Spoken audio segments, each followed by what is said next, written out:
Good morning students. இப்போ நம்ம பார்க்க போகிறது ethnobotany. Ethno means regions plants எங்கே இருக்குது அப்படின்னு, அதாவது வட்டாரம்னு சொல்லு இல்லையா, பிளேஸ். அப்போ ethnobotany is the study of a region's plant and their practical uses through the traditional knowledge of the local culture of the people. அப்போ என்னது, the study of a region எந்த இடத்துல இருக்குது, அதோட என்ன use, and their practical uses through the traditional, காலங்காலமானு சொல்லுவோம் இல்லையா, traditional knowledge the local culture of the people. So இப்போ ஆன்சியன் பீரியட்லேருந்து அப்படியே ட்ரெடிஷ்னலாக என்னென்ன யூசஸ், மெடிசனல் பிளான்ட்டு, அதில் வந்து ரூட்டா, ஸ்டெம்மா, லீஃபா, ஃப்ளாரா, எது நமக்கு தேவை அப்படின்னு, கம்மு, டையி. ஸோ இந்த மாதிரியான இதுக்கெல்லாம் சிலது வந்து ஃபீவருக்கு யூஸ் ஆகுது, ஹெட்டேக் யூஸ் ஆகுது, டயபிட்டிஸ்க்கு, ஜாண்டிஸு, ஸ்னேக் பைட்ஸ், லெப்ரசி, இந்த மாதிரியான இதுக்கெல்லாம் வந்து யூஸ் பண்ணுறோம். என்னது, பரம்பரை வைத்தியம் அப்படின்னு சொல்லுவோம் இல்லையா, சித்தா, யுனானி, ஹோமியோபதி. ஸோ அந்த மாதிரி ட்ரெடிஷ்னல் நாலேஜ். ஸோ அப்போ டெஃபினிஷன் கேட்டாங்கன்னா இது வரைக்கும் எழுதுனா போதும். என்னது, ethnobotany is the study of a region, plants and their practical uses through the traditional knowledge of the local culture of people. The term ethnobotany was coined by J.W. Hausberger.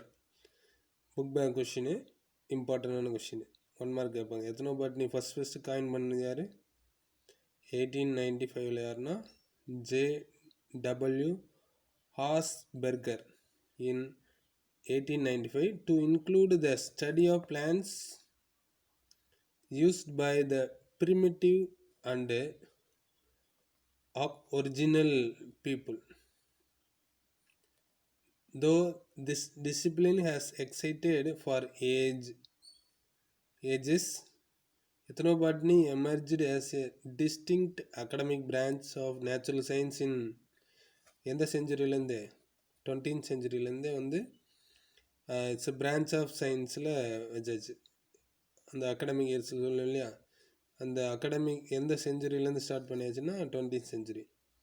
அப்போ எத்தனோபாட்னிங்கிறது எந்த region, என்ன use, காலங்காலமாக பயன்படுத்துறது, அது first name வச்சது, coin பண்ணினது ஹாஸ்பர்கர்.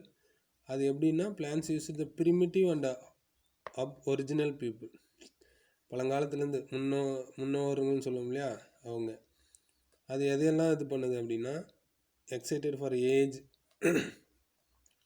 Emerged as distinct academic branch.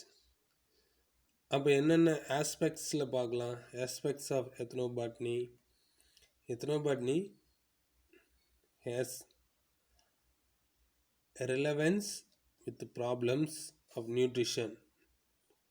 நம்ம எதுக்கு யூஸ் ஆகுது, இந்த இது சாப்பிட்டா உடம்புக்கு நல்லது, வல்லார கீரை சாப்பிட்டா, அது மாதிரி ஒவ்வொரு இதுலேயும் ஒரு இது problems of nutrition, health care and life support system, faith in plans, cottage industries,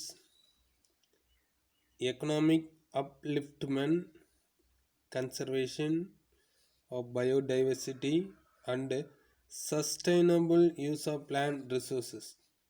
தொடர்ச்சியாக அந்த பிளான்ஸ் வந்து என்னென்ன யூஸ் ஆகுது. அப்போ relevance with problems of nutrition பிரச்சனை, அப்புறம் என்னது, உடல்நல குறைபாடு இருக்கா என்னன்ட்டு, health care, life support system, வாழ்க்கைக்கு உறுதுணையாக இருக்குது, ஃபெய்த், ட்ரூத்து. அதுக்கடுத்து காட்டேஜ் இண்டஸ்ட்ரி, அதாவது காட்டேஜ் தனித்தனியாக வீடெல்லாம் பார்த்தீங்கன்னா அழகழகாக இருக்கு இல்லையா, அதுக்காக.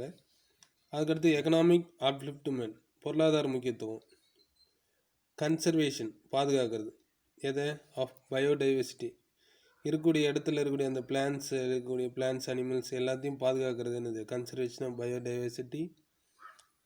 தென் அதோட யூசஸ், தொடர் பயன் தரும் வேளாண்மைன்னு சொல்லுவோம் இல்லையா, sustainable use of plan resource.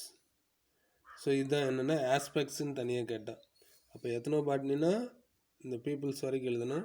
இது 1 மார்க்கு. ஸோ அது எதுலலாம் ஸ்டடி பண்ணுறோம் இன்க்ளூட் அப்படின்ட்டு ஆஸ்பர்கர் எதெல்லாம் சொன்னார், ஏஜ், அப்ஒரிஜினல் பீப்புள், இந்த பிரான்ச் எப்போ ஸ்டார்ட் பண்ணாங்க 20th செஞ்சுரி, இதெல்லாம் என்னென்ன ஆஸ்பெக்ட்ஸ்னு கேட்டாங்கன்னா நீ சொல்லணும். Problems of nutrition, health care, life support system, faith and plants, cottage industry, economic upliftment, conservation of biodiversity and sustainable use of plant resource. Okay.